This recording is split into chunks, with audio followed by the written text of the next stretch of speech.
Olá pessoal, tudo bem? A gente vai falar um pouquinho hoje sobre o calor, a temperatura, né, dando sequência ao nosso estudo e as formas do uso do calor e da energia, onde que a gente aplica, qual que é a importância dele no nosso cotidiano, ok? Vamos lá. Primeiro, eu acho que é importante que a gente fale das mudanças de estado físico e da liberação e variação de energia que acontece, absorção de energia. Então, esse aspecto aqui de mudanças de estado, então a passagem do sólido para o líquido, né, o nome do processo é a fusão, ok? Ele precisa de um aquecimento, ou seja, precisa de um ganho de energia, ok? Um ganho de calor. Então, o sólido a gente pode pensar numa pedra de gelo, por exemplo, pode pensar na água nesses processos aqui, fica bem fácil. Ó. A água no estado sólido, a água no estado líquido e a água no estado gasoso. Para você passar a água do estado sólido, né, a pedrinha de gelo, para o líquido, você precisa aquecer, ela precisa de aquecimento. Né? Pode ser o aquecimento do ambiente mesmo, mas ela precisa de um aquecimento. Esse processo chama fusão. Para passar do líquido para o gasoso, ou seja, evaporar a água, né, transformar ela em vapor, o processo é chamado de vaporização, também precisa de aquecimento, ok? Quando o gás ele se resfria, passa por um processo de resfriamento, ele se torna líquido novamente. É o processo da chuva, por exemplo, a formação da chuva.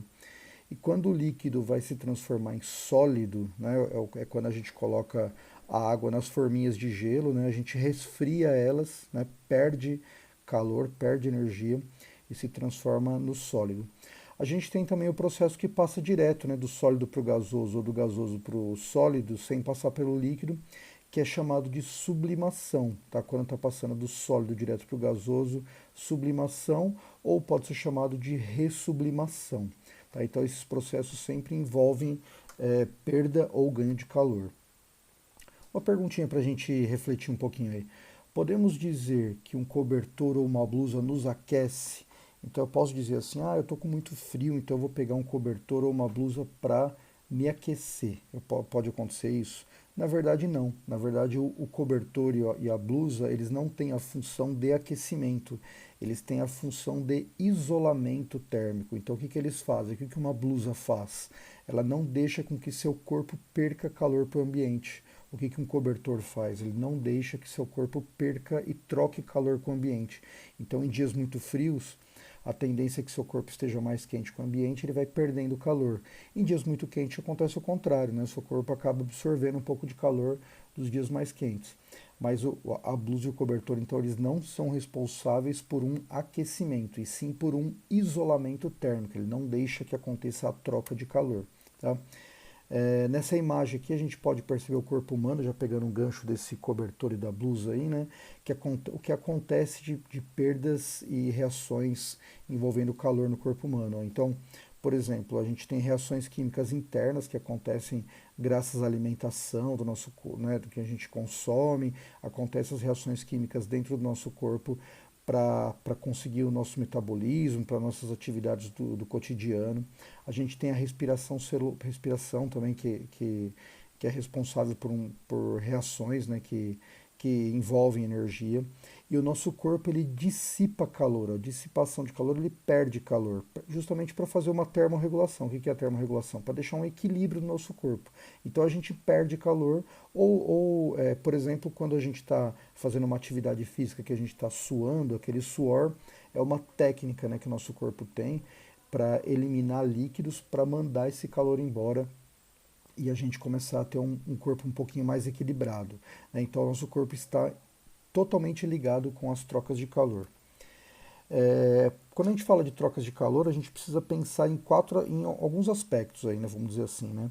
A gente precisa pensar que o calor é uma energia em trânsito, né, até que o corpo fique em equilíbrio. Então, por exemplo, quando um corpo quente se aproxima de um corpo frio, a tendência é que aconteça a troca de calor para que eles fiquem equilibrados, né? Num sistema isolado, por exemplo, né, ocorre menos trocas de calor. Vamos usar um exemplo de uma caixa de isopor ou uma garrafa térmica. A tendência é que ela evite a troca de calor. Ela não é eficiente 100%, mas ela tenta isolar o máximo possível do ambiente.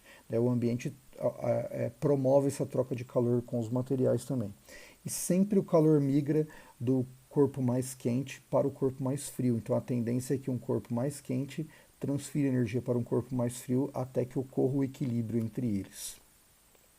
Agora o uso do calor, né? O pessoal mais antigo já viu uma Maria Fumaça, por exemplo. Hoje em dia mais em exposição, né? Vídeos, filmes, né? Em alguns lugares, em algumas cidades do interior ainda tem Maria Fumaça, né? Até transitando, mas é um trem, né, movido ao calor, ao vapor, né? O que acontece? Tem uma caldeira lá dentro, por que que tem essa fumaça? É uma queima de combustível muito grande.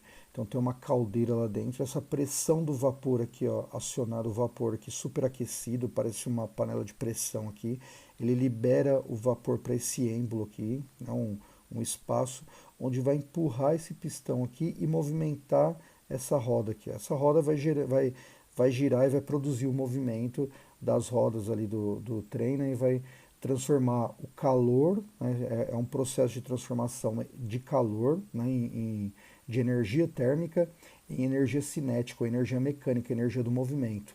Então a máquina a vapor, ela tem esse processo aí. A produção de energia termoelétrica, é um processo muito parecido com a máquina a vapor. Como que se obtém energia termoelétrica? É pelo aquecimento da água que vai impulsionar também um pouco de vapor, gerando algumas turbinas, a gente vai ver já no desenho do lado aí, no próximo desenho. E ela girando uma turbina, gerando energia, produzindo energia elétrica. Vamos entender aqui pelo desenho. Olha o que acontece, a gente tem uma caldeira parecida lá com a da Maria Fumaça ali, né, do trem. Né? Ela é superaquecida aqui por um combustível, pode ser madeira, gás, carvão, normalmente se usa carvão. Né? Essa caldeira com água aqui, ela começa a entrar em ebulição, o vapor percorre esse trajeto aqui e aqui ele encontra uma turbina. Uma turbina parece um ventilador, assim, mais ou menos, né? Grosseiramente falando. O giro dessa turbina aqui vai girar um eixo dentro de um gerador. Esse gerador aqui tem um sistema de ímãs, fios elétricos aqui, que vai acabar gerando eletricidade e abastecendo algumas regiões do Brasil, por exemplo. A gente tem algumas usinas termoelétricas. É um dos modos de produzir energia elétrica. A diferença, né, o problema, eu vou voltar um pouquinho na imagem aqui, o problema são as questões ambientais, né? Tanto a produção de energia termoelétrica quanto os trens aqui, a Maria Fumaça, né? Eles são muito responsáveis pela produção ambiental e acaba não sendo muito benéfica para o meio ambiente.